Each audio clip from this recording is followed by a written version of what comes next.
There was a time when your silence was overlooked, when your absence was dismissed as insignificant. The whispers spoke of your downfall, of how you'd vanish without their approval, without their validation. They mocked the idea that you could survive, let alone thrive, without their presence. They were certain the world would forget you. But the world didn't forget. It watched, quietly, as you rebuilt yourself from the ground up, brick by unforgiving brick. Now, your name carries weight. Your shadow looms large. And the same people who turned their backs feel the cold sting of regret. Rising alone is not a victory born of ease. It is the triumph of endurance. The nights were long, the struggle unrelenting. But through it all, you stood unbroken. Every setback, every betrayal, every cruel word thrown your way only fueled your ascent. The solitude that was meant to destroy you became your sanctuary. While others drowned in their need for validation, you found freedom in isolation. Now, as you stand at the summit of your success, those who once laughed at your pain are drawn to your light, like moths to a flame. When you rise alone, you carry with you a kind of power that terrifies the weak. It is the power of self-sufficiency, of knowing you owe nothing to anyone. They tried to diminish your worth, to make you doubt your place, but your rise was an act of defiance, a declaration that your value was never theirs to decide. Now, as they circle back, seeking to reclaim a piece of what they discarded, the irony is almost poetic. Their hands, once full of stones, now reach out in desperation. The sting of regret is sharper than any insult. Those who left you in the dark now find themselves drowning in shadows of their own making.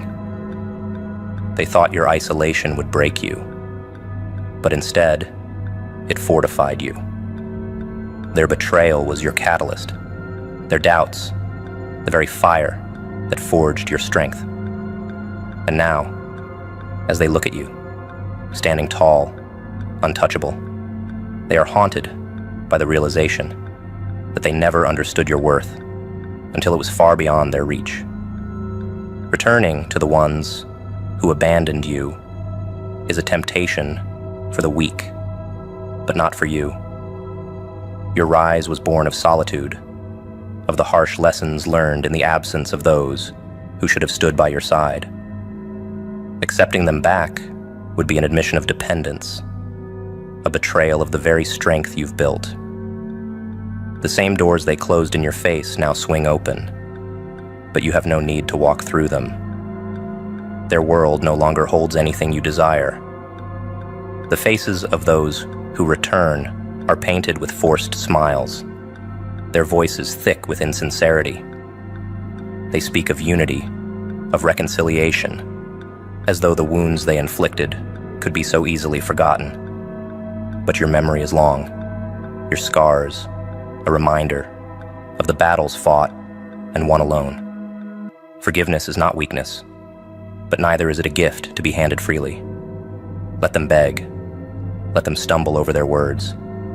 Their regret is their burden to carry, not yours to absolve. When people leave, they often expect the world to revolve around their absence. They assume you will falter, that you will crumble under the weight of their departure. But your rise was a lesson in defiance, a statement that you were never dependent on anyone but yourself. Now, as they watch from below, their envy is palpable. They speak of alliances, of second chances, but their motives are clear. They want what you have, not who you are. The irony of their return is almost laughable. Those who dismissed your potential now sing your praises, their voices trembling with desperation. They want to align themselves with your success, to bask in the glow of what you built. But success, earned alone, is a fortress, and the walls are high. Let them call from the outside. their voices echoing in the emptiness they once left behind. Their words hold no power, for your strength lies in knowing you rose without them. Rising alone does more than set you apart. It makes you untouchable.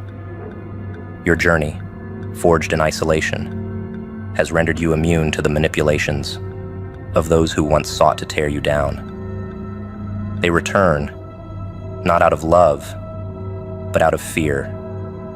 Fear of being forgotten, of being left behind as your shadow grows ever longer.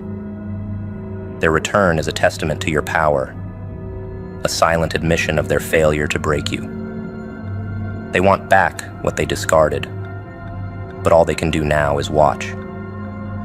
You built yourself in the void they created, and now that void swallows them whole. Their hands, once so eager to let you go, now reach out in desperation. But your rise has changed the game, and the rules are yours to write. Light and love are not gifts handed down from the outside. They are forces born within, forged in the crucible of our own existence. People seek to claim them, to dim them, to control the brilliance they cannot replicate. Those who once discarded you now return, wearing masks of regret, speaking of new beginnings. They come not for the light you found, but for the power it exudes. They hope to bask in it, to siphon it away. But the light within you is not for them. It is yours, fiercely guarded, untouchable, by those who seek only to consume. The universe moves with intelligence, an unyielding current of purpose that aligns only with those who respect its flow. Those who used you are out of step, stumbling, disconnected from this rhythm. Their return is not an act of repentance, but a calculated attempt to regain control, to reinsert themselves into a narrative they lost the right to long ago.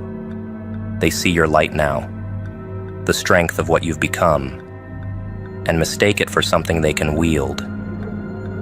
But this time, you see them clearly, stripped of their disguises, their intentions laid bare in the shadow of your growth. Within you lies a reservoir of power, far greater than they ever imagined. This light, this intelligence, is not fragile.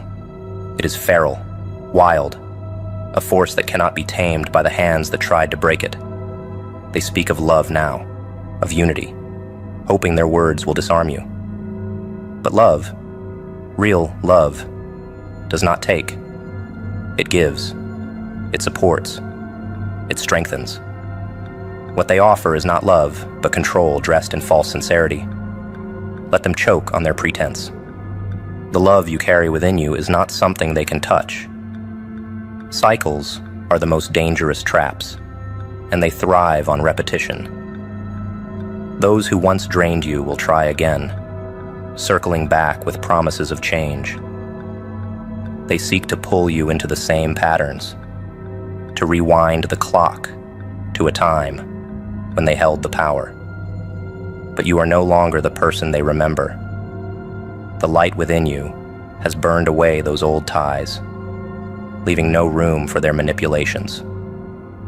To let them back in is to invite chaos into your sanctuary, to allow their darkness to shadow your hard-won clarity. There is a cruelty in their return, a silent admission of their failure to find elsewhere what they discarded in you. They underestimated your resilience, your ability to rise without their approval. And now that you've proven them wrong, their envy festers. They think your growth can somehow be undone, that the cycle can begin anew. But the light within you does not regress. It expands. It grows brighter with every moment you choose yourself over them. Their attempts to reclaim you are futile, for you've outgrown the shadows they cast. The intelligence of the universe is in your blood, your breath, your being. It pulses within you, guiding you toward those who lift you higher, away from those who drag you down.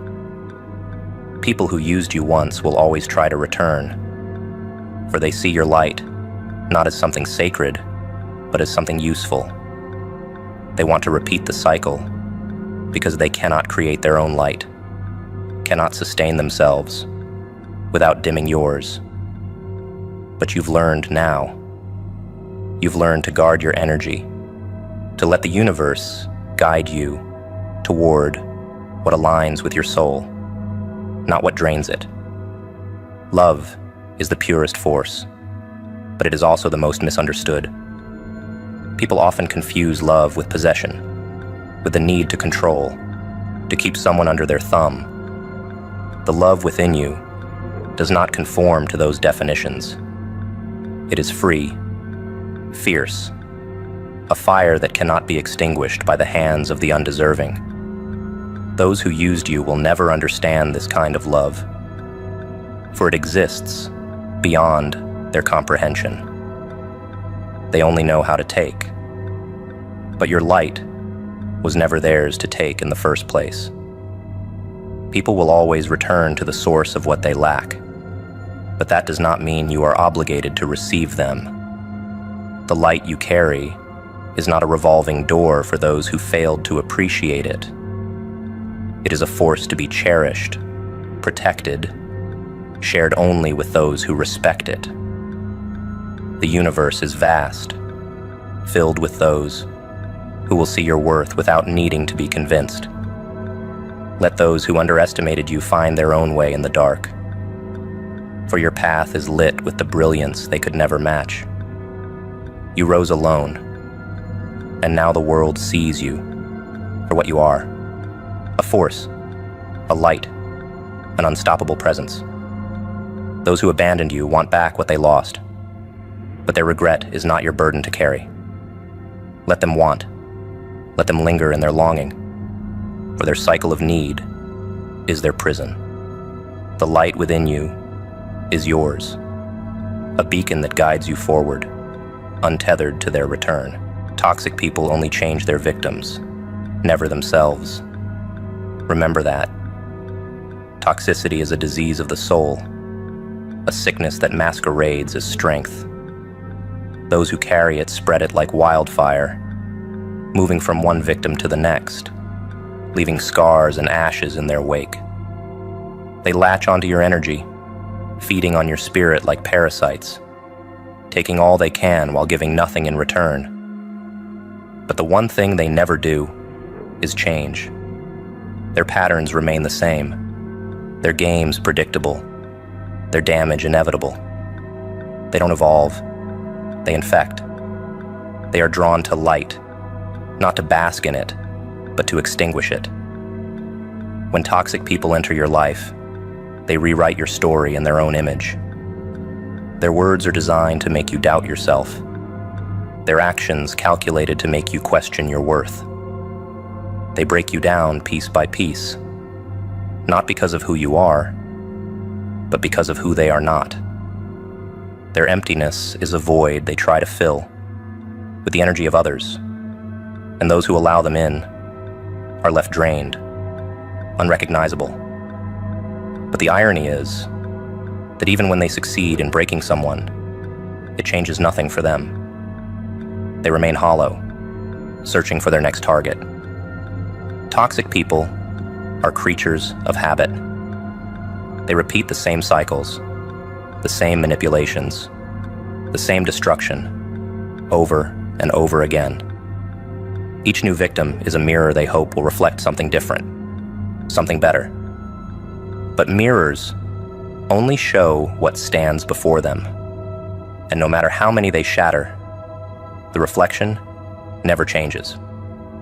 Toxicity is a prison, and its captives are blind to their own chains. They harm others, not to heal themselves, but to avoid confronting the depths of their own brokenness. The illusion of change is one of their most powerful weapons. They speak of growth, of learning from their mistakes, of becoming better. But their words are empty, their promises meaningless. Change requires introspection, accountability, and a willingness to face one's flaws. Toxic people lack these qualities. They are architects of blame, experts in shifting responsibility to everyone but themselves. Their apologies are tools, their remorse a performance. And when the curtain falls, they are the same as they have always been. Their only evolution is in the sophistication of their manipulation. With each victim, they refine their methods, learn new ways to twist emotions, new strategies to erode confidence. They study their targets, adapting to their vulnerabilities, exploiting their fears. But while their tactics may evolve, their essence remains the same. A black hole of need, consuming everything in its path while giving nothing in return. They change their masks, their words, their approach, but never their core. Their toxicity is constant, unyielding. For those who rise from their grasp, the scars remain long after the chains are broken. Toxic people leave marks, imprints of their chaos that linger in the mind, the heart, the soul. But those marks are not signs of weakness. They are symbols of survival. To endure a toxic person's influence and emerge stronger is a testament to resilience. It is proof that their efforts to break you failed, that their poison was not enough to extinguish your fire. The scars they leave are reminders, not of their power, but of your strength. The most dangerous thing about toxic people is their ability to make you doubt yourself. They thrive on insecurity, feeding on the cracks in your confidence until those cracks become chasms. But their power lies only in what you allow them to take. Once you recognize their patterns, their influence begins to fade. Awareness is the antidote to their manipulation, and the moment you see them for what they are, their hold on you begins to slip. They push harder, desperate to reclaim their grip, but their desperation is their undoing. Toxic people are drawn to strength, not because they admire it, but because they want to destroy it. Your light exposes their shadows.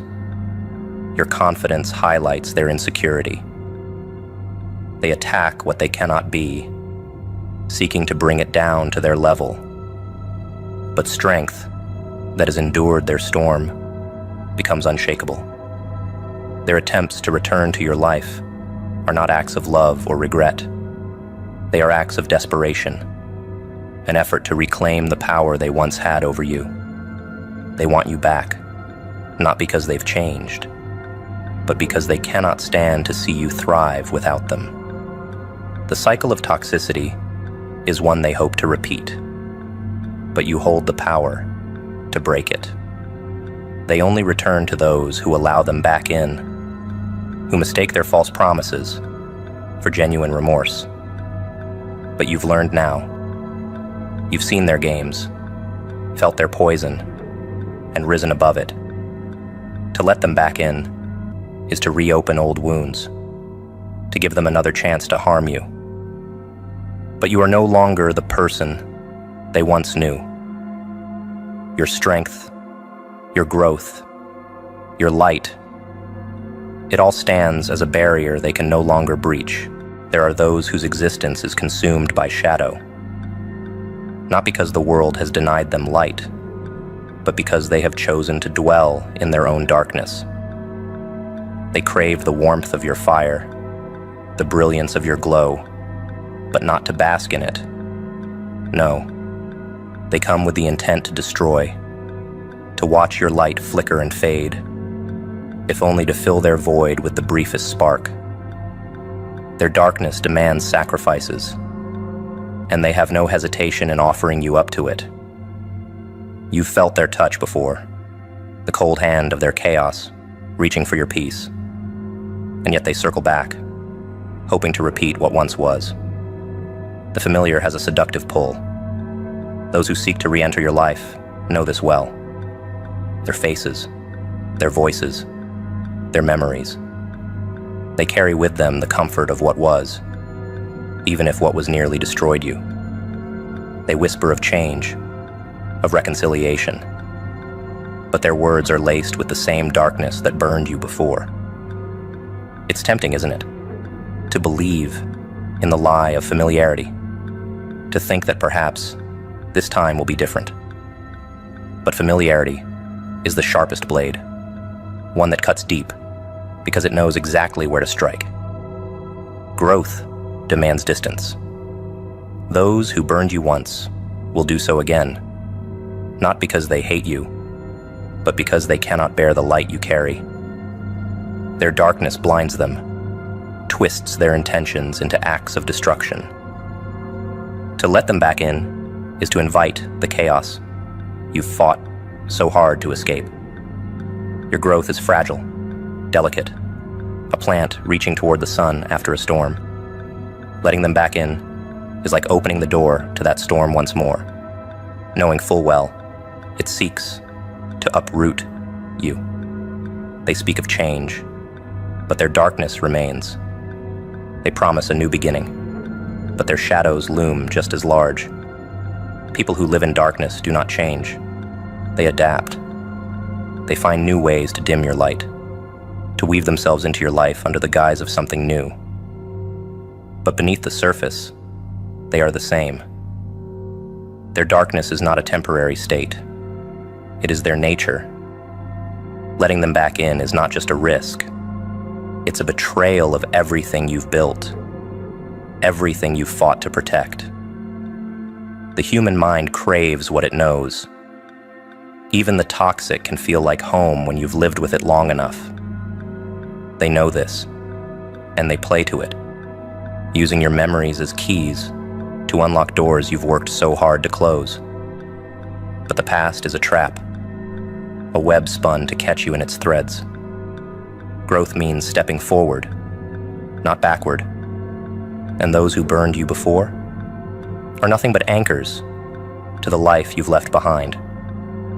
You cannot move forward while holding on to the weight of what once was. They will come with apologies, with promises, with tears in their eyes.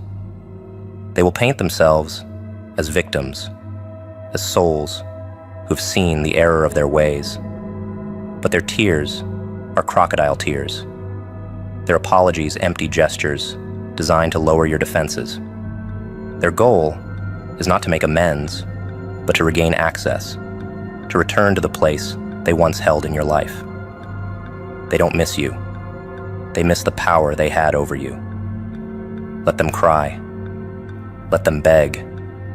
Their darkness has no place in your light. Darkness is clever.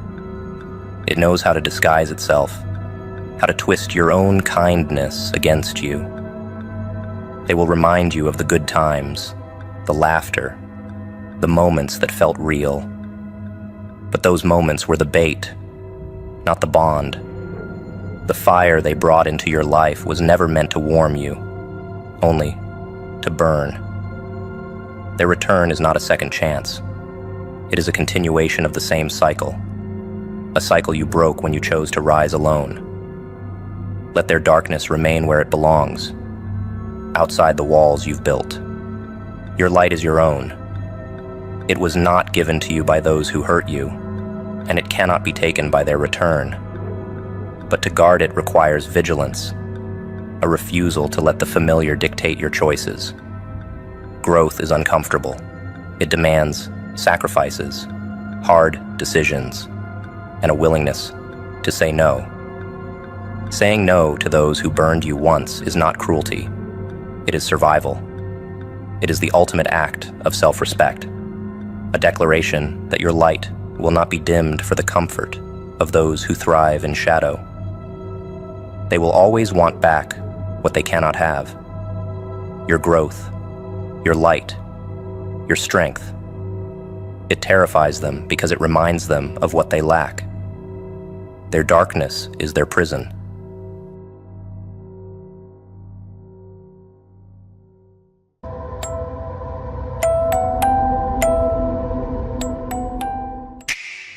Betrayal is a weapon that wounds both the giver and the receiver, but its scars run deeper for the one who wields it. Those who craft betrayal think it's an act of power, a declaration of control over another's fate.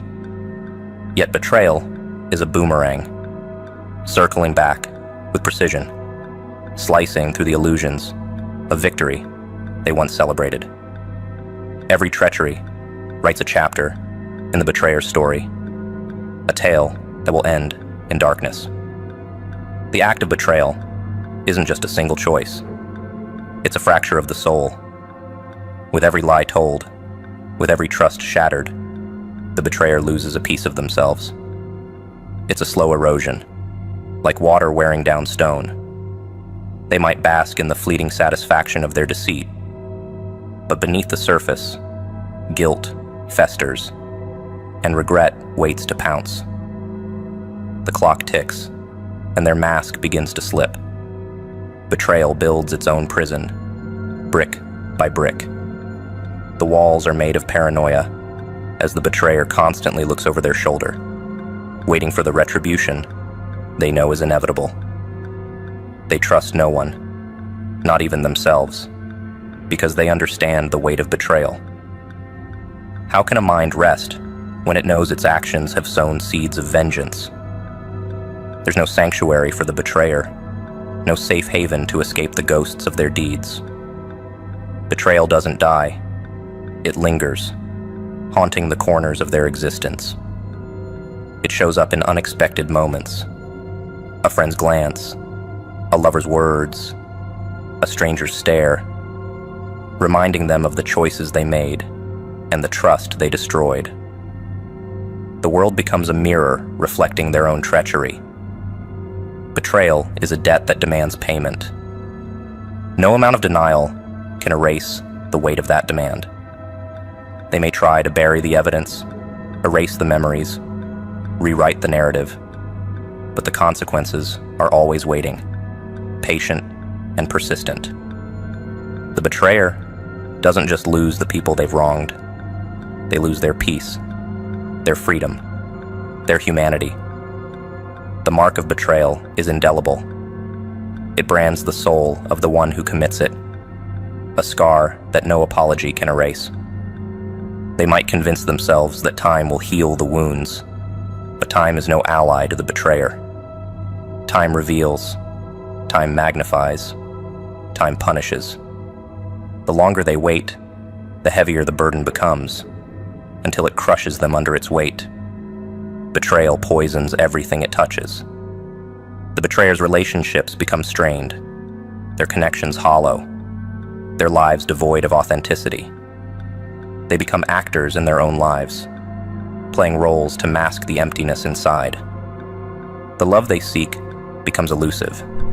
The trust they crave becomes unattainable, and the life they once dreamed of slips further out of reach. To betray is to declare war against the natural order of things. The betrayer believes they can outsmart fate, manipulate outcomes, escape accountability. But betrayal sets forces in motion that cannot be stopped. Karma may be unseen, but it is relentless, precise, and inescapable. The betrayer's downfall is not a matter of if, but when. The most chilling part of betrayal is its silence. The one betrayed moves on, finds strength, rebuilds, while the betrayer rots in their own solitude. The tables turn without warning, and the betrayer finds themselves abandoned, their cries for redemption met with indifference. The world doesn't mourn their suffering. It watches with cold detachment as justice takes its course. Betrayal writes its own ending, and no one escapes the consequences. The betrayed rise, stronger and unbroken, while the betrayer falls, consumed by the weight of their own actions. Treachery doesn't grant freedom. It chains the soul in regret, ensuring that every step forward is shadowed by the past. Betrayal has a cost, and it demands to be paid in full. Life, at its core, is a storm. Every betrayal, every heartbreak, every wound is a pocket of turbulence, shaking you to your core, daring you to spiral out of control. But the secret lies not in fighting the storm, but in rising above it. Turbulence cannot touch what soars higher. The plane doesn't ask for the winds to calm. It pierces through, unshaken, guided by the hands of its pilot. You are that pilot, and you decide where the journey takes you. Hurt is inevitable, but wallowing in its chaos is a choice. Pain tries to drag you into the storm, seducing you with the comfort of anger and despair. Yet, above the clouds, there is light, a clarity that the storm can never reach. Flying above the hurt means refusing to let it define you. It means looking down at the storm and knowing it has no power over the altitude you've chosen for yourself. Betrayal cuts deeper than most wounds because it comes from those you once trusted. The instinct is to crash, to let the betrayal ground you in bitterness and vengeance. But flight demands letting go of the weight that anchors you. Rise above the betrayal, not for them, but for yourself. You are the only constant in your journey, the only one who matters in the cockpit of your life. Anger is fire, consuming, destructive, and captivating. It can feel like fuel, but it burns out quickly, leaving you with ashes and regret. Flying above anger is not about denial. It's about mastery. The fire cannot consume what is out of reach. Use its heat to propel you, but never let it dictate your course. The plane needs focus, not fury. The skies are always turbulent for those who let others steer their journey. The key is knowing that the controls are in your hands. Those who betrayed you want to clip your wings, to see you crash, to make you doubt your ability to soar. But the higher you fly, the smaller their attempts become. The horizon stretches endlessly for those who dare to look beyond the clouds. Peace is found above the noise. In the storm, there's chaos, confusion, manipulation. But above it lies silence, a clarity that cannot be shaken. Choosing to rise above is not a sign of weakness, but of power. Those who cause the turbulence hope to see you flounder, but your flight is proof that you control your destiny. Not them, not the winds, not the storm. The view from above is unmatched. Every betrayal, every hurt, every moment of doubt becomes a speck in the vastness of your journey. Flying higher isn't about forgetting what's below. It's about gaining perspective. The storm you left behind was loud, but from up here, it's insignificant. Its roar reduced to a whisper you no longer care to hear. To fly above it all is not to escape, it's to transcend. You carry the lessons with you, the scars that shaped you, the wisdom forged in the fire, but you refuse to let those lessons weigh you down. The plane ascends because you shed what no longer serves you. The storm loses its grip because you chose not to fight it, but to rise beyond it. Not everyone is meant to join you at this altitude. Some will cling to the ground, trapped in their storms, hoping to pull you down with them. But you are the pilot, and the plane is yours alone. The turbulence will try to shake you, but it cannot touch the resolve that keeps you flying. The higher you climb, the fewer voices you hear, and the clearer your path becomes. The storm rages on, but you are untouchable. Hurt, betrayal, anger, they all remain below, powerless against the one who chose to rise. The skies are yours, the controls in your hands. Let the storm watch in vain as you disappear into the light above. Betrayal answers betrayal. The mask of love is answered by the disappearance of love. Betrayal is the great unmasker. It reveals the hollowness behind words once spoken in tenderness, exposing the charade of loyalty wrapped in deceit.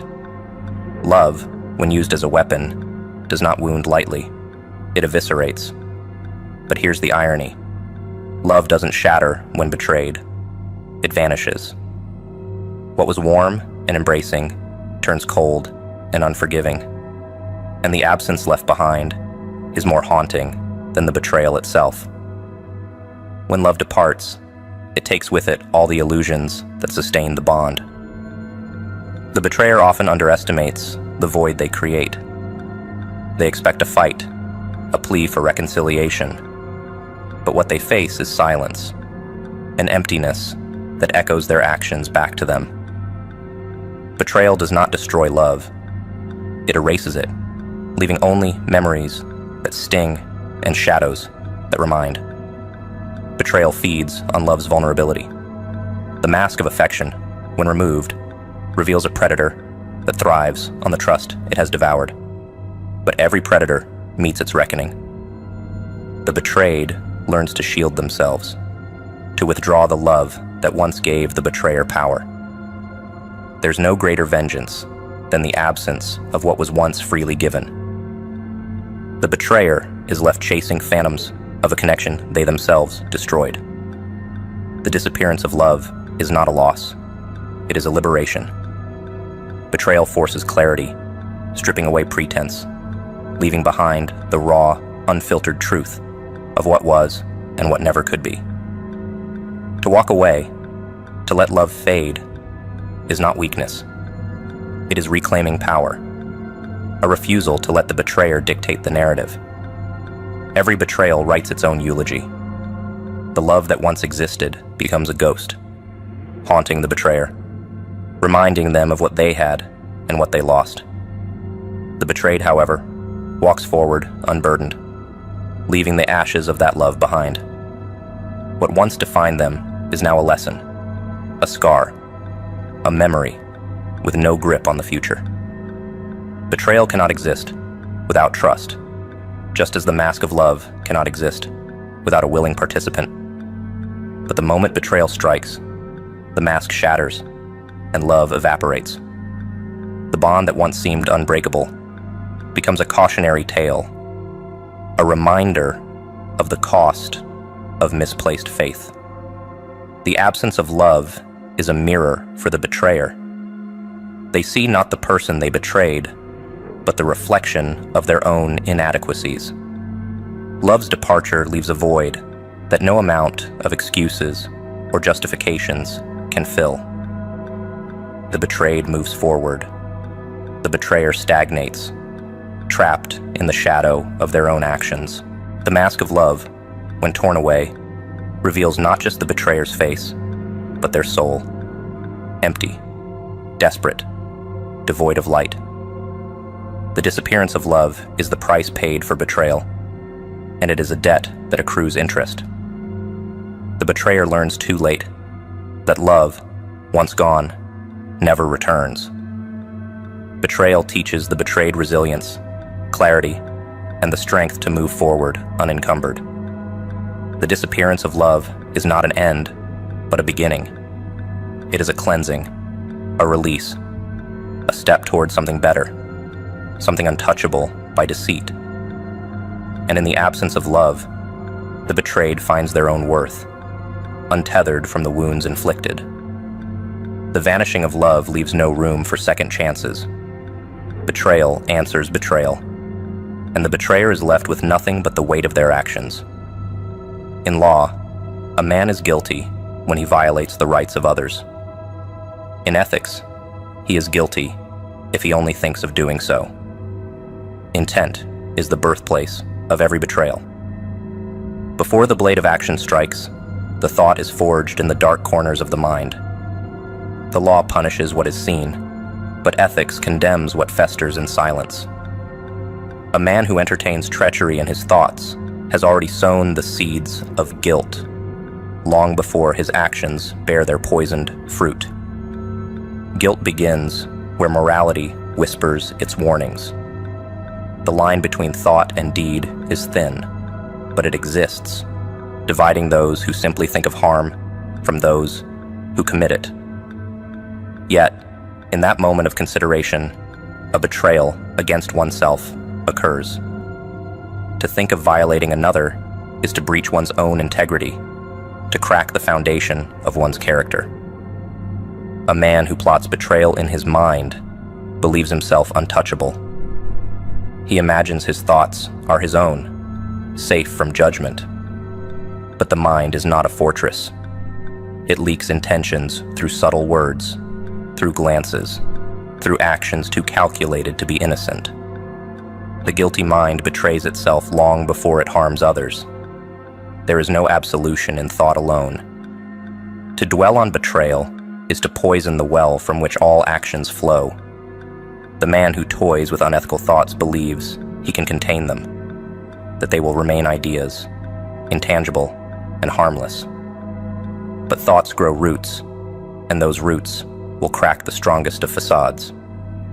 The law waits for evidence, for proof that harm was done. Ethics, however, demands accountability the moment intent is born. Guilt is not a matter of action.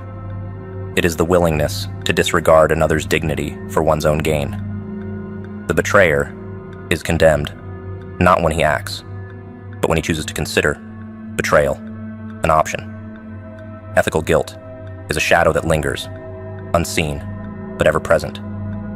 It corrupts the mind, warps the spirit, and ensures that even unacted betrayal leaves scars.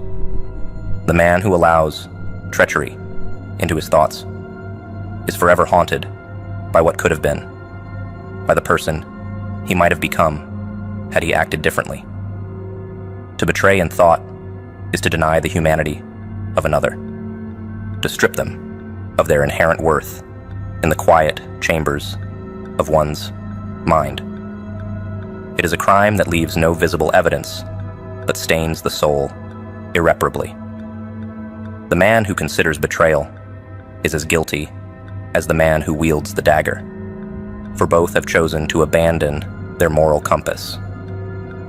There is no peace for the man who betrays through thought alone. His guilt festers, a constant reminder of his capacity for harm. The absence of action does not absolve him. It only ensures that his punishment comes from within, relentless and unyielding. The betrayer often believes his thoughts are fleeting, inconsequential. Yet, every thought plants a seed, and those seeds grow into the forest of his character. To think of violating another's rights is to nurture a future betrayal, to prepare the stage for inevitable harm. In ethics, there is no escape from intent. The man who allows betrayal into his thoughts betrays not only others, but himself. He becomes a prisoner of his own guilt, trapped in a cycle of self-loathing and denial. The mind cannot lie to itself forever. Eventually, the guilt will surface, demanding reckoning. The highest, most decisive experience is to be alone with one's own self. You must be alone to find out what supports you, when you find that you cannot support yourself. Only this experience can give you an indestructible foundation. Solitude is the crucible of transformation. It strips away the distractions, the noise, the clamor of outside opinions, leaving you face to face with the raw essence of who you are. There is no mask to wear, no lies to hide behind when you're alone. In this void, you confront your fears, your strengths, your weaknesses, and most of all, your reality. The weight of this silence can either crush you or forge you into something indestructible. The greatest betrayals are not the ones inflicted by others, but those we commit against ourselves. To live a life molded by others' expectations is to deny your soul its voice. Solitude forces a reckoning, a trial of the self. When no one is left to lean on, you find whether your foundation is built on stone or sand. And if it is sand, solitude gives you the tools to rebuild. People fear being alone because it reveals their vulnerabilities. But those vulnerabilities are the blueprint for resilience. Solitude doesn't destroy you. It reveals the cracks that need to be sealed. the weaknesses that need to be strengthened. To emerge from this trial is to carry a strength that no betrayal can shatter. The silence of solitude is louder than any accusation, any betrayal. It is a mirror reflecting your inner world, forcing you to see what you've hidden from yourself. It is in this silence that the betrayed find their redemption. The emptiness left by betrayal becomes the space to rebuild, to reclaim power and purpose. Solitude is not a punishment. It is a sanctuary. It is the place where you learn that you don't need the approval, the validation, or the presence of others to thrive. It teaches you that self-respect and self-reliance are the only things no one can take away from you. Once you've learned this, you become untouchable. The world admires strength, but often misunderstands its origin. Strength is not born in the company of others, but in the quiet of your own thoughts. It is forged when you stand alone, without excuses, without distractions, and choose to rise. Solitude does not make you weak. It makes you self-sufficient, and that is terrifying to those who betrayed you. To stand alone is to understand that your worth is not determined by anyone else. Solitude gives you the courage to set boundaries, to refuse to settle for anything less than what you deserve. In this space, you don't just survive betrayal, you transcend it. Those who sought to break you are left watching as you become someone they can no longer reach. Betrayal creates a vacuum, a silence that screams to be filled. Most people rush to fill it with distractions, relationships, anything to avoid the confrontation with themselves. But those who embrace solitude find something far greater. They find their core, their essence, and from this place, they rebuild not just a life, but a fortress. The person who emerges from solitude is unrecognizable to those who once sought to manipulate them. The betrayed becomes the unshakable, the untouchable, because they have faced the darkest parts of themselves and found light. Solitude is not an escape. It is a return to what is real and eternal within you. Solitude is the ultimate betrayal to those who betrayed you. It denies them the satisfaction of seeing you crumble. It robs them of their power because you reclaim every piece of yourself that you once gave away. They can't escape the consequences of betrayal. For solitude teaches you to rise above the ashes of their deceit.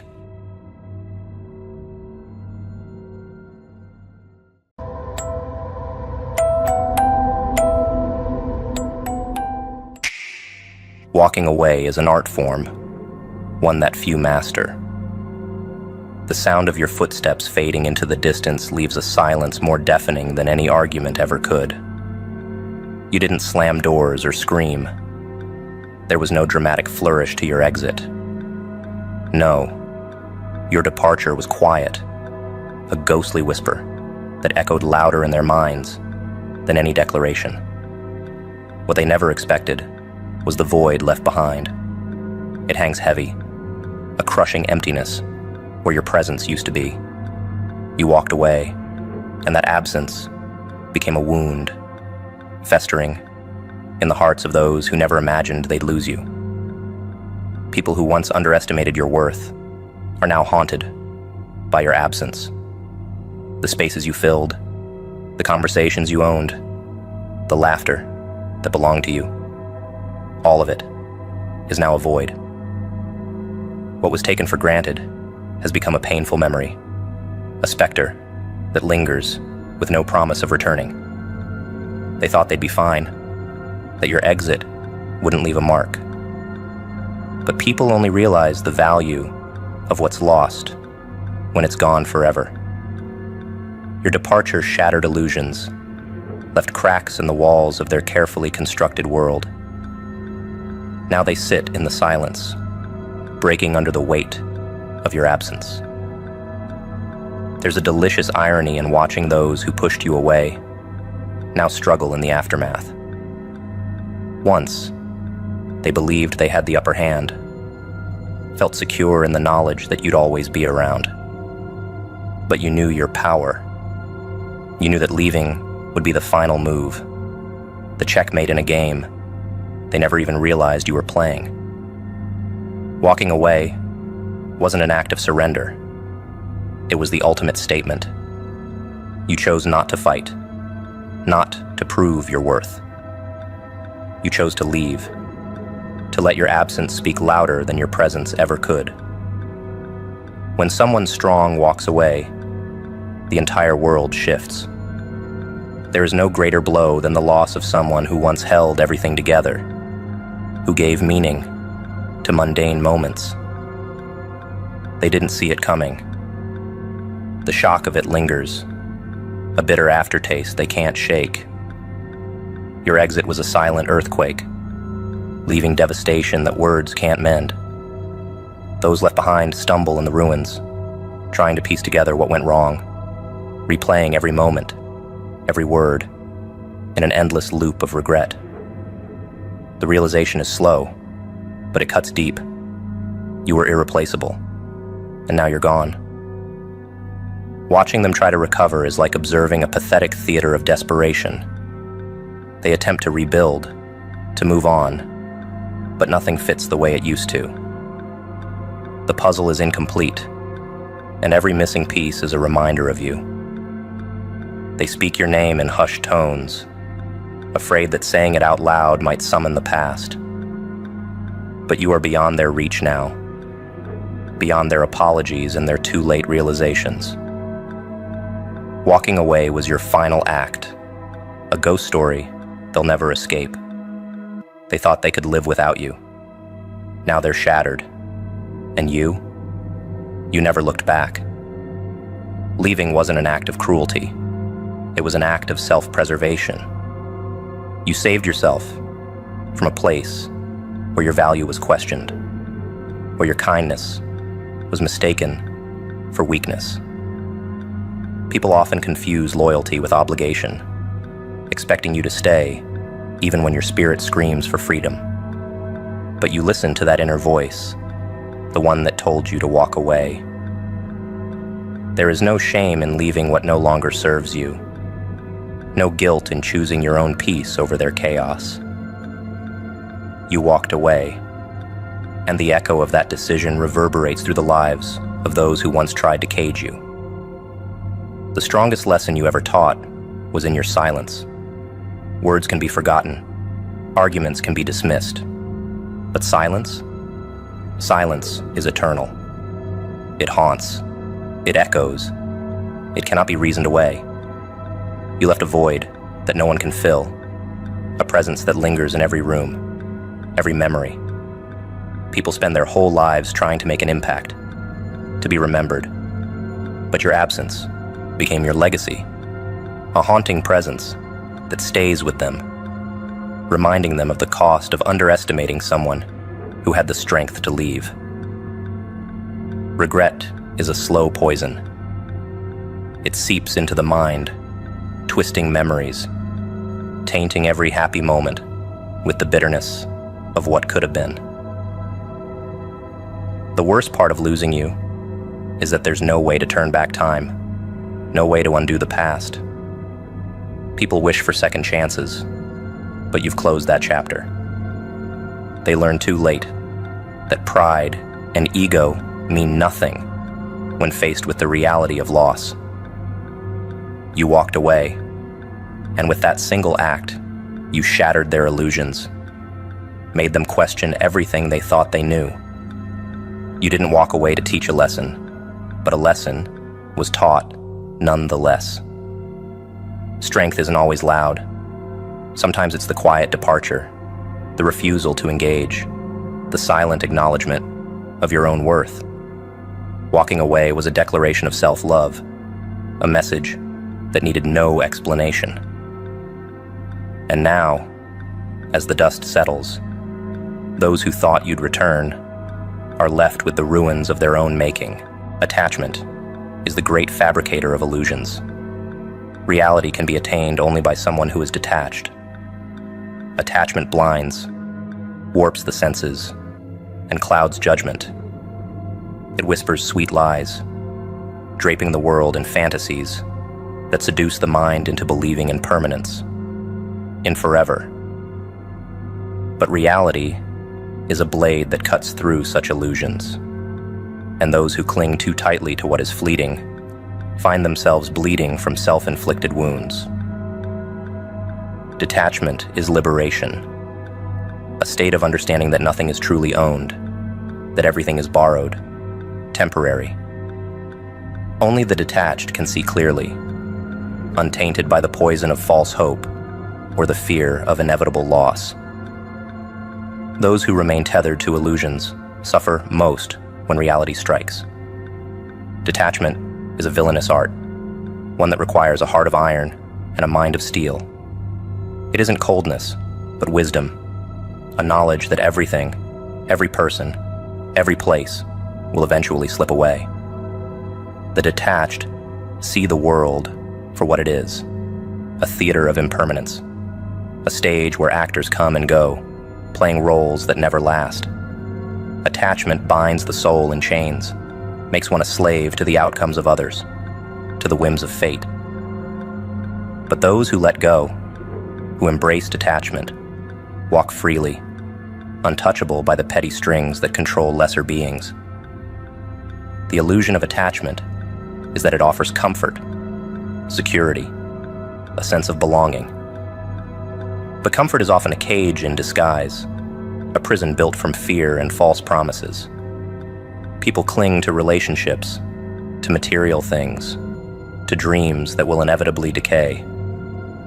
They cling because letting go terrifies them, because the unknown seems like a black hole, a void ready to swallow them whole. But those who embrace detachment find that the void is not empty. It is freedom. It is possibility. There is strength in releasing, in accepting that nothing belongs to you, and that's a power few are brave enough to wield. To detach is to master reality.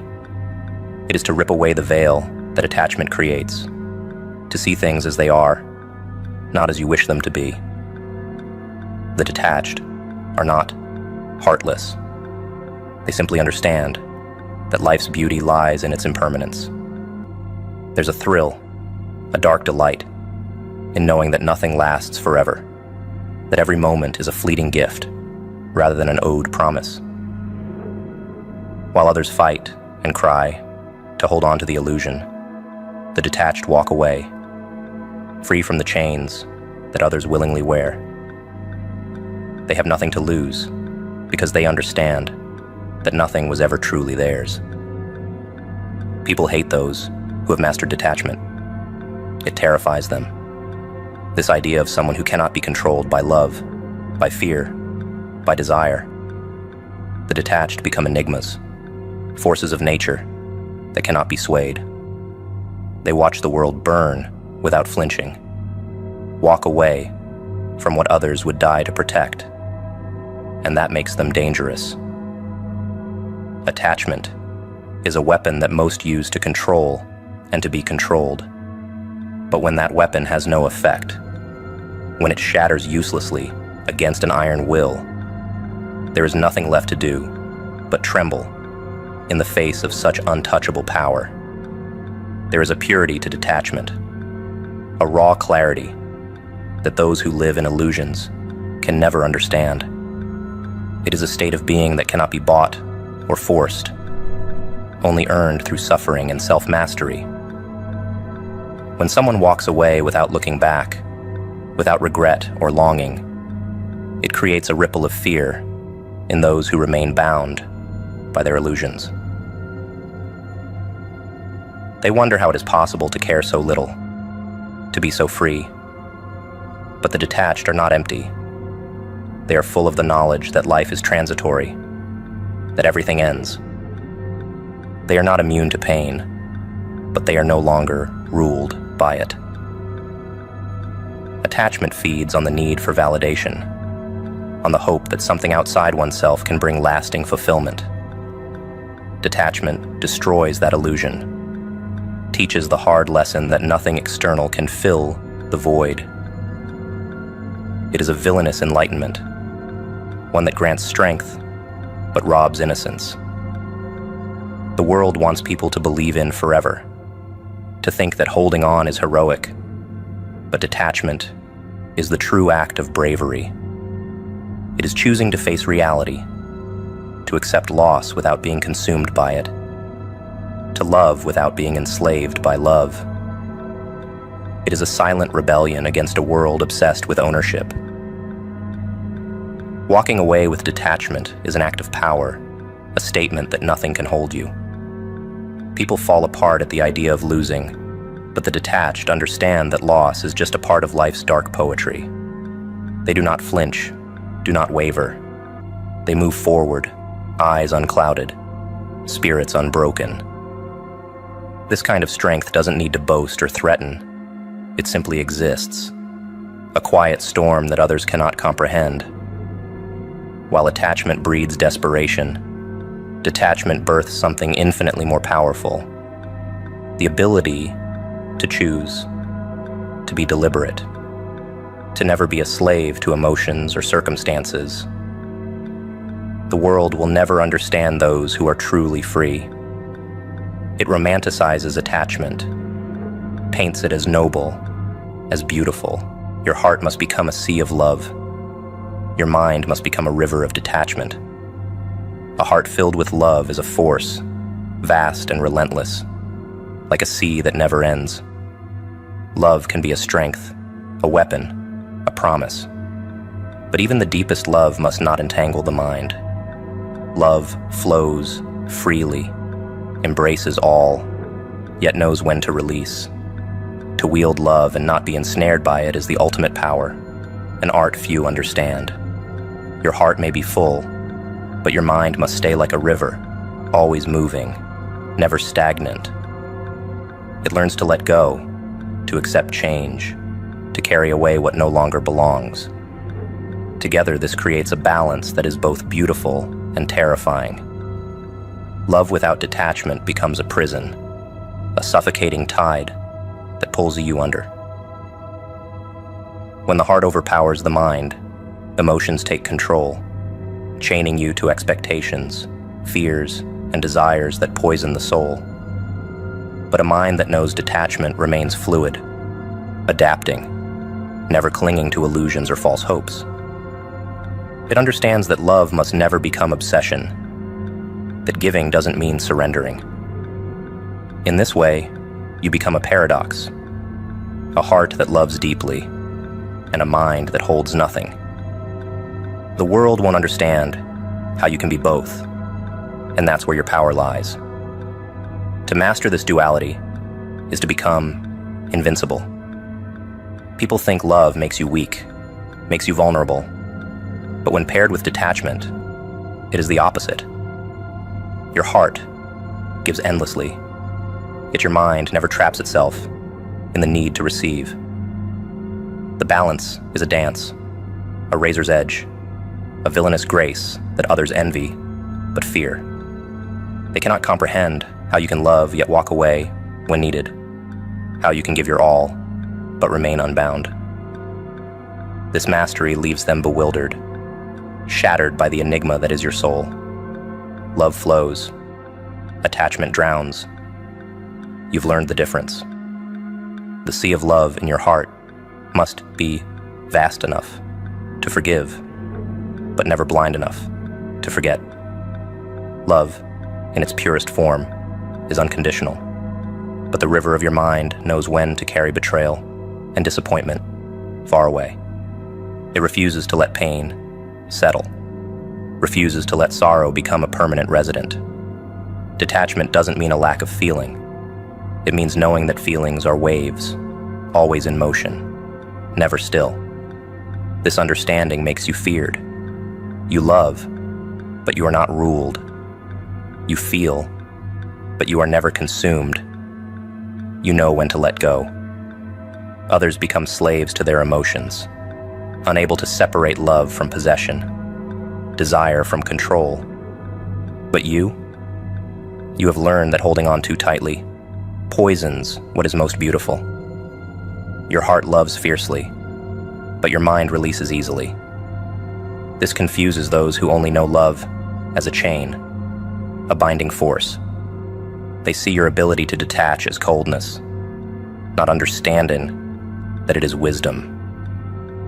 Your love remains untainted because your mind refuses to let it rot in the murky waters of attachment. It keeps moving, keeps flowing, purifying itself with each release.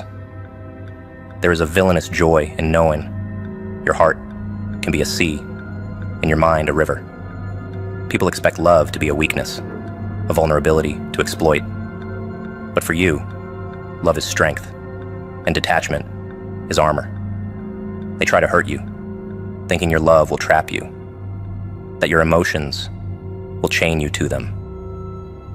But when the river flows, when you let go without hesitation, their power crumbles. They realize too late that you are not bound, not caught in their web of manipulation. You loved, but you never needed. You gave, but you never lost yourself. The greatest weapon is a heart full of love and a mind full of clarity. People think they can tether you, that your love will make you stay, make you bend to their will. But your river of detachment is unstoppable. It sweeps away all expectations, all disappointments. You move forward, always forward, never anchored to what tried to drown you.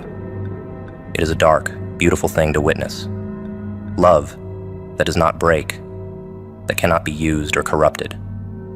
They watch as you love without losing, give without being drained, and it terrifies them. They say love conquers all, but you know better. Love, without wisdom, destroys more than it heals.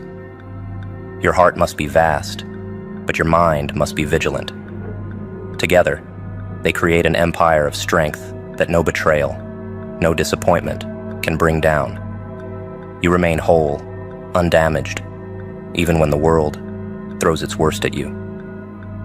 This is the secret to your survival, the reason you walk away unscarred while others are left in ruins. You've mastered the art of loving without attachment, and in a world of broken promises, this makes you untouchable. Every wave of love you send out returns to you, but nothing binds you, nothing roots you in the mud of past disappointments. Your mind, always flowing, always free, refuses to hold on to pain.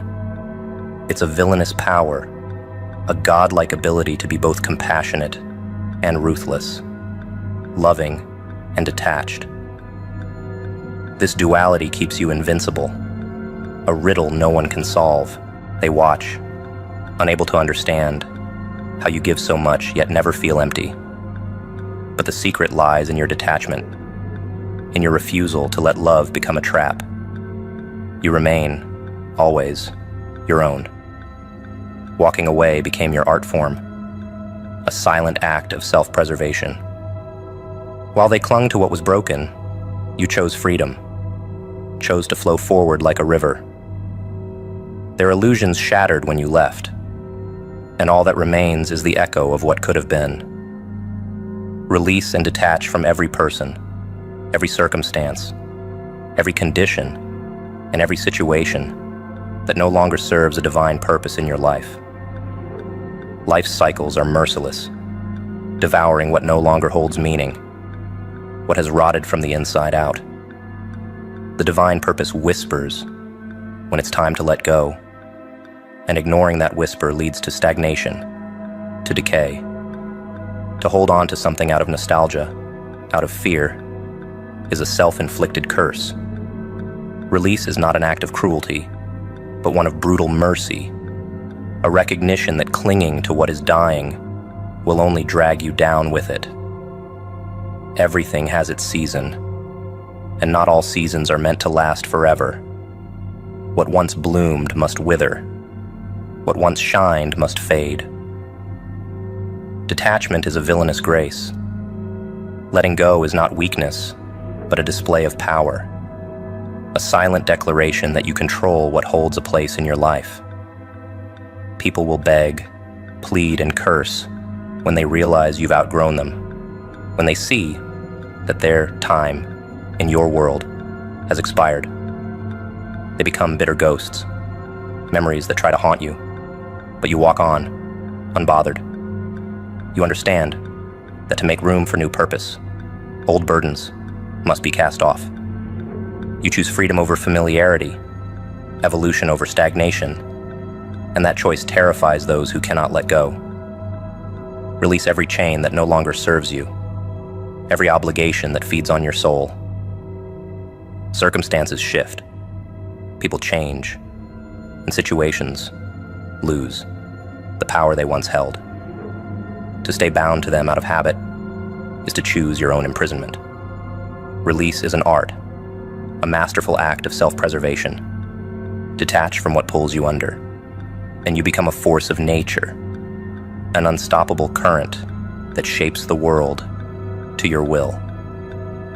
This is where your strength lies, in the ability to say goodbye without remorse, in the ability to step into a new season without a backward glance. All things have a season, and seasons must end, no matter how beautiful they once were. There is a darkness to the idea, a grim understanding that nothing in this world lasts forever. But this is also where freedom lives. Each ending is an invitation to reinvent, to choose a new path filled with new opportunities. Holding on to expired seasons only taints the memories, turns what was once golden into something bitter. Release the past, let it rot where it stands, and walk into a future that holds the promise of something greater, something that serves your higher purpose. A new season awaits, one filled with thoughts and activities that elevate your spirit, not drain it. Detachment allows for rebirth, for transformation. People who watch you move forward will call you cold, callous, as if your ability to release is a crime against humanity. Let them call you what they will. Their words are powerless, just as they are. Because in the end, clinging to what is gone only drags the soul into darkness. Letting go is not about forgetting, but about choosing yourself. Choosing a life that isn't weighed down by the ghosts of what no longer matters. Walking away is a divine act, a mark of your evolution. Every person who once held you back, every situation that once chained you, is left behind to crumble in your wake. Those who failed to understand your strength are now shattered, haunted by the echo of your absence. Your detachment was not cruelty. It was survival, a choice to live fully rather than be half alive in someone else's shadow.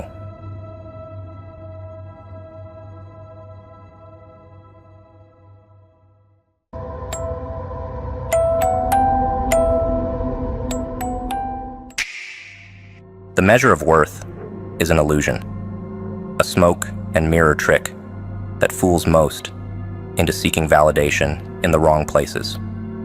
They set the stage with their opinions, their stares, their whispers, as if their perception is the ultimate truth. But what they fail to grasp is that value isn't found in the reflection of others' eyes. It is forged in the chaos of self-realization, where no external gaze can penetrate. Your worth is yours to define, untouchable by the hands of those who judge without seeing. Some people think worth is something granted, bestowed like a badge of honor. As if their applause makes you valuable, their silence renders you nothing. But here's the irony. Most who measure others have no measure of themselves. Their perception is a fractured mirror, a distorted lens through which they project their own inadequacies. To base your value on their judgment is to shackle your existence to their broken compass. Silence can be louder than applause, and rejection more affirming than praise. When the world tries to convince you that your worth depends on their acceptance, let their noise fade into the background. The real currency of value lies in how you rise in the face of dismissal. Let the weight of their disregard become the force that sharpens your edges until their perceptions crumble like ash in the wind. There's a strange beauty in breaking away from their expectations. Once you stop seeking approval, you realize how fragile the whole game is. The same people who sought to define your worth can't even define their own. Their perception is a house of cards built on borrowed opinions, ready to collapse the moment you stop playing by their rules. Your worth was never theirs to determine. Strength is often misjudged as arrogance when it doesn't kneel to the will of others. When you refuse to be boxed into their labels, it unsettles them. They mistake your self-assurance for defiance, your independence for rebellion. But that is the power of knowing your worth. It frees you from their game entirely. You don't need to shout your value.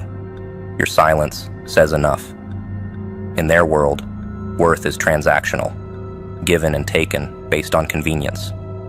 But real value doesn't conform to such fragile dynamics. It's carved into your soul, built on your resilience, your scars, and your triumphs. Their opinions are fleeting, insignificant. Like shadows at dusk, they shift and fade, unable to touch the light that burns within you. Some will try to strip you of your worth to elevate their own. They thrive on comparisons, measuring their success by making others feel small. But their perception is their prison, not yours. By standing tall in the face of their judgment, you become a mirror to their insecurities. Your strength reminds them of their weakness, your confidence of their fear. Walking away from their validation feels like rebellion, but it's liberation. To see yourself without the filter of their opinions is to reclaim your power. In their eyes, your worth might always be too little or too much, never just right. But your worth doesn't exist in their scale. It exists in the moments you choose yourself over their expectations. The irony of worth is that the more you own it, the less others' perceptions matter. Your value isn't amplified by their recognition, nor diminished by their scorn. It stands, unyielding, in the face of all their attempts to define you. And when you embody that truth, you strip them of their power over you, leaving them in the shadow of their own irrelevance. Loving yourself is an act of rebellion in a world that thrives on doubt.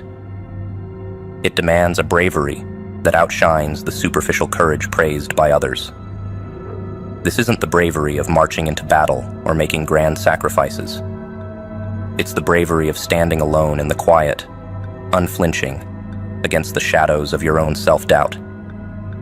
To love yourself is to hold the line against the noise of the world, to look into the mirror and choose to see worth, even when no one else does.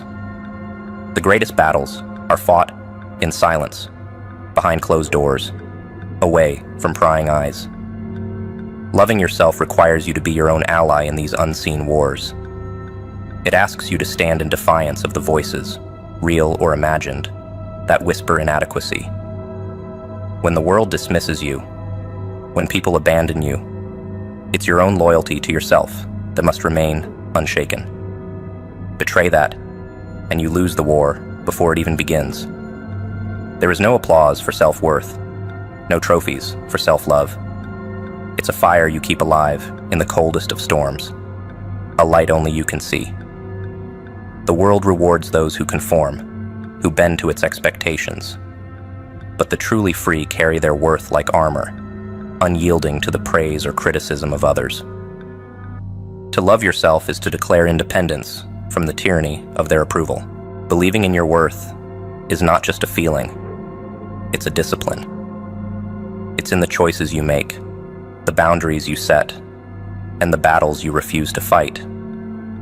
Every time you stand up for yourself, every time you refuse to let someone define you, you are practicing loyalty to the one thing that matters most, your own being. This loyalty isn't flashy or dramatic. It's quiet, unbreakable, and fierce.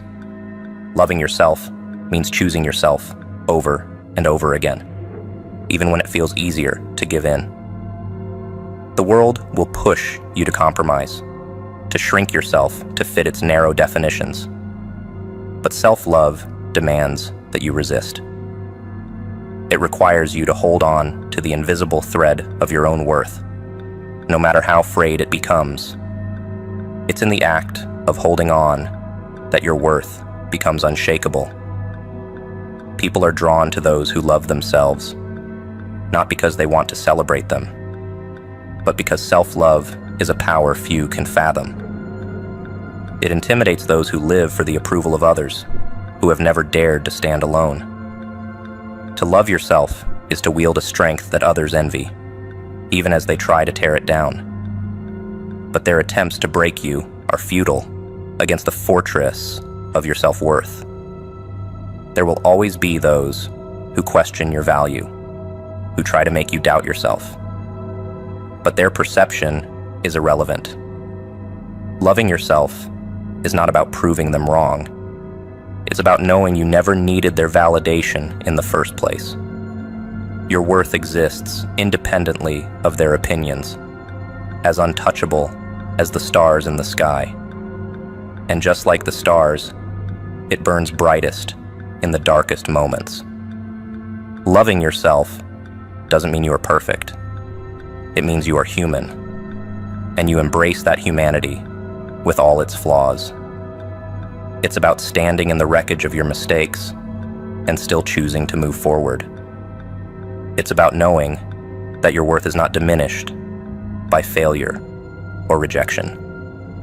In fact, it is in those moments of hardship that your self-love becomes a lifeline, pulling you out of the darkness. The world will try to convince you that loving yourself is selfish, but self-love is the most selfless act of all. When you love yourself, you free others from the burden of defining your worth. You no longer seek to extract validation from those around you.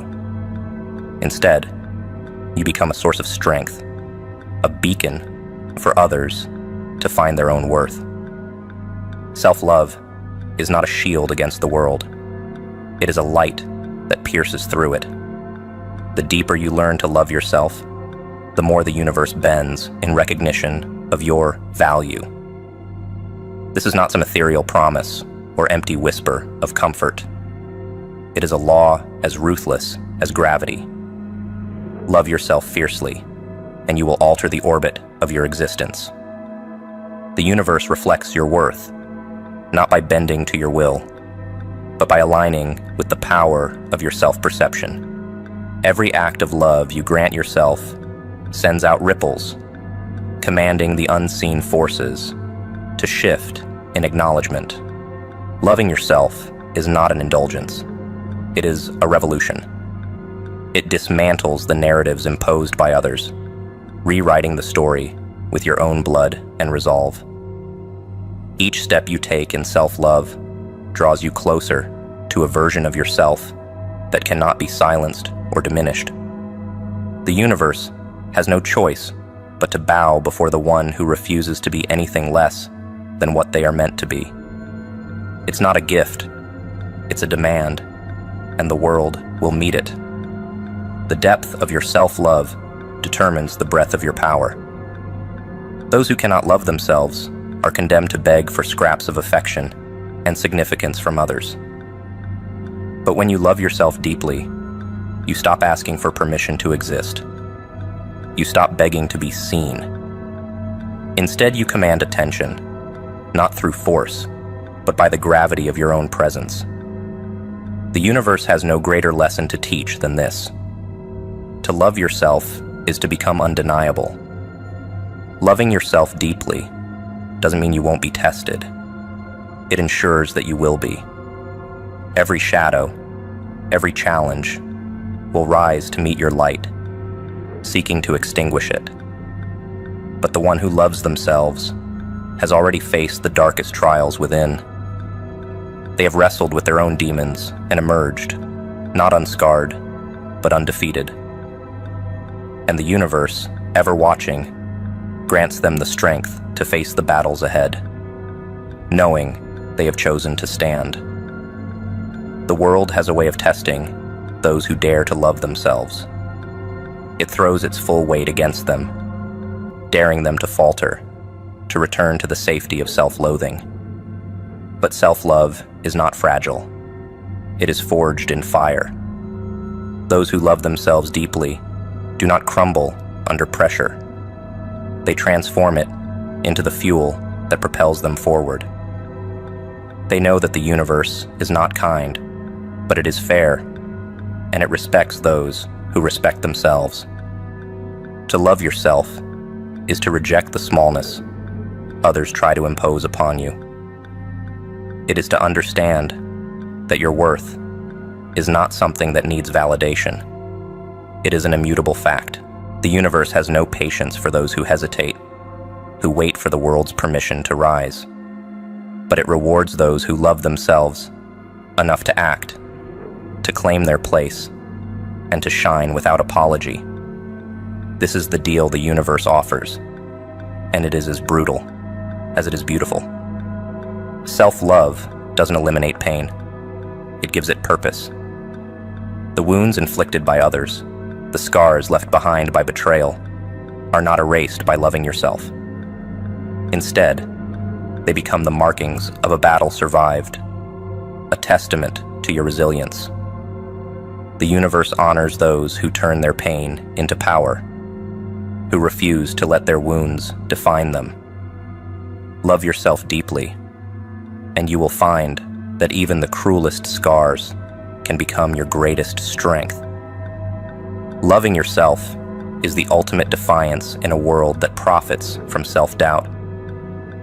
It is a rebellion against every force that seeks to make you small. The universe has no tolerance for mediocrity, and neither should you.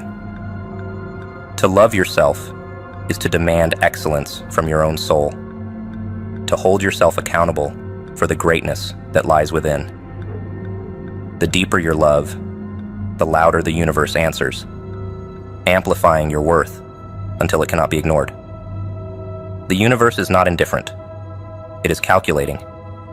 It watches how you treat yourself, how you speak to yourself, how you carry yourself, and it responds in kind. Love yourself poorly, and the universe mirrors that neglect. Love yourself deeply, and it multiplies your efforts, rewarding your self-investment with opportunities and victories you never imagined. Self-love is the seed, and the universe is the soil. It grows only what you plant. Do not dilute the essence of who you are for anyone. The moment you water yourself down to appease another is the moment you begin to vanish. The world is not kind to those who bend. It rewards those who remain unyielding, rooted in the truth of their own being.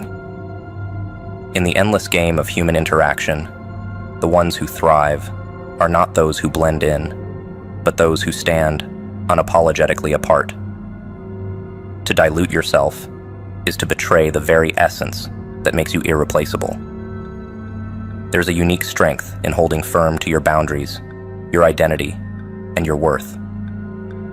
Those who seek to dim your light will always be uncomfortable in its glow, and yet their discomfort is not your burden to bear. The world respects those who refuse to compromise the core of who they are, even when the pressure to conform is relentless. To dilute yourself for acceptance is to trade authenticity for mediocrity. Every time you alter yourself to fit someone else's narrative, you lose a piece of your own. It's a slow erosion, a gradual fading, until one day you wake up and no longer recognize the person in the mirror.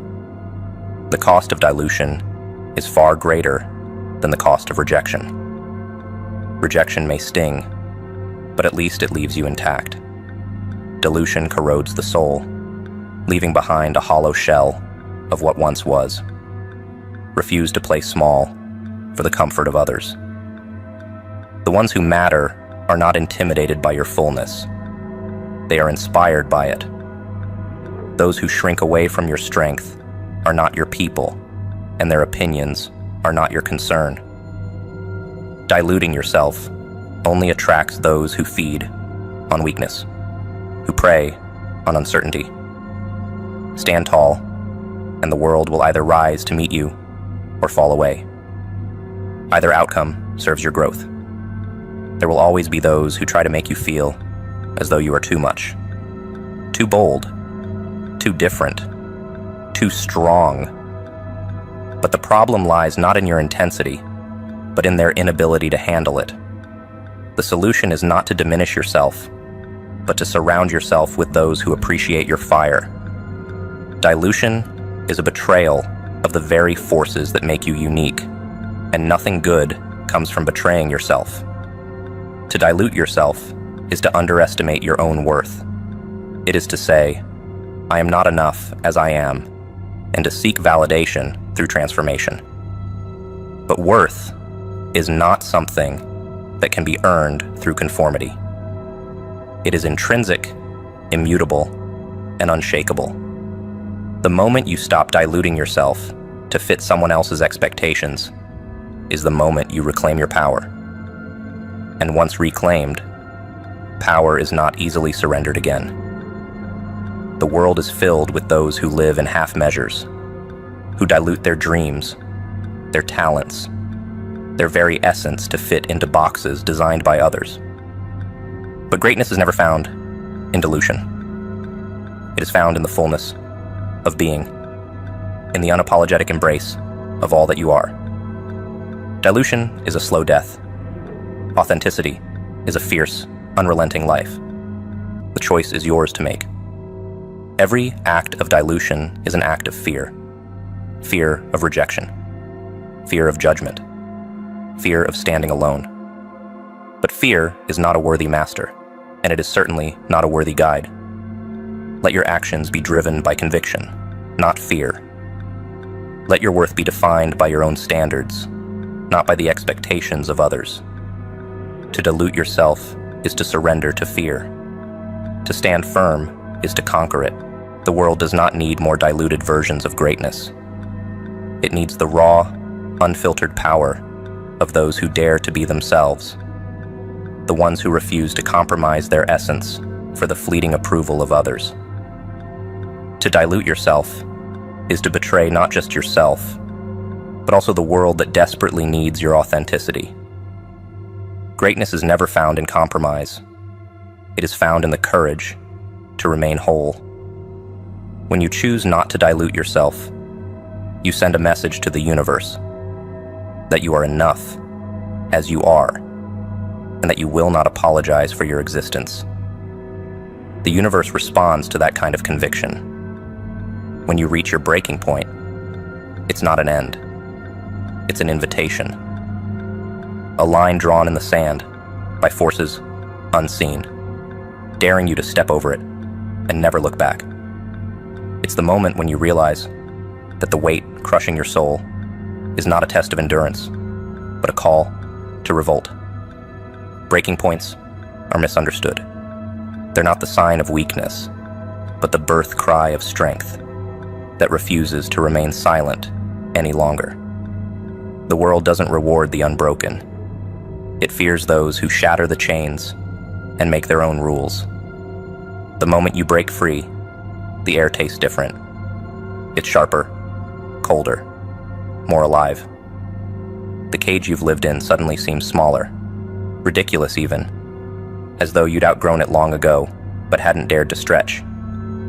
Breaking free isn't just an act of defiance, it's a reclamation. You're not escaping something. You're returning to yourself, to the version of you that existed before compromise and pain eroded your edges. Freedom, once touched, changes you forever. Breaking points strip away the lies you've told yourself to survive. The excuses, the justifications, the distractions, they crumble, leaving you face to face with the raw, unfiltered essence of who you are. It's terrifying, but it's also the most liberating experience you'll ever have. The world is terrified of people who have broken free because nothing scares them anymore. Fear is a leash that snaps the moment you take your first step toward liberation. When you break free, you realize how many people live bound by invisible threads, expectations, fears, and loyalties misplaced. They look at you with a mix of awe and resentment, unable to comprehend how you escaped what they still endure. But freedom isn't something you owe an explanation for. It's a fire that consumes everything false and leaves only what is real. To be free is to be untouchable. The breaking point isn't just a moment, it's a threshold, a gateway to a life you never thought was possible because you were too busy surviving to imagine living. Breaking free is not a single act, but a series of choices, each one pulling you further from the ashes and closer to the stars. The people who once held you down will never understand your transformation, but their understanding is irrelevant. Freedom isn't about them, it's about you.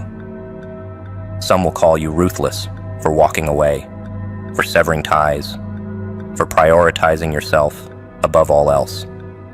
Let them. Ruthlessness is just another word for clarity when spoken by those who are too afraid to do what needs to be done. When you reach your breaking point, you realize that kindness without boundaries is self-destruction. Breaking free isn't cruelty, it's survival. It's recognizing that you are worth saving, even if it means disappointing others. The world is designed to keep people in their place, to make breaking points feel like endings instead of beginnings. But those who dare to break free are the ones who rewrite the script. Breaking points are not failures, they are awakenings. They remind you that the rules you've been living by were never meant to serve you. When you break free, you stop playing by their rules and start making your own. The cost of breaking free is high, but the cost of staying bound is higher. The pain of leaving the familiar behind is nothing compared to the agony of staying where you don't belong. Breaking points force you to confront the fact that the life you've been living isn't the life you were meant to live. To break free is to accept that the only way forward is to burn the bridges behind you. Those who fear their breaking points will never understand the power of yours. Breaking free is a choice that not everyone has the courage to make. It's a declaration of independence from the chains of others' expectations. When you reach your breaking point, you realize that the cage was never locked. The only thing keeping you inside was the illusion that you couldn't leave. Breaking free shatters that illusion and sets you on a path that is entirely your own.